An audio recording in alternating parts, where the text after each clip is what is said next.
How to unlove someone? Ako, para sa akin, unti-unti ko siyang lalayuan.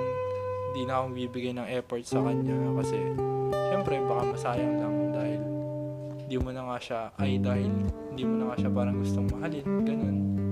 Tapos yun, lalayo ako sa kanya. Sa akin naman, parang yun yung pinaka-imposibleng mangyari sa life. Ganon. Especially kung naging partner mo siya or naging special siya sa'yo, yun yung parang napaka-imposible na hindi mo na siya mahalin. Siguro, wala na yung dating love, pero there's part of you pa rin talaga na may kahit titing na love. Kasi kung sino ka ngayon, kung ano ka ngayon, may party pa rin sila ng kung sino ka. Ako parang imposible din eh. kasi, Pa rin ba? kasi ako palagi na lalayo na lang din. Hindi ko nakakausapin. Papakalayo-layo na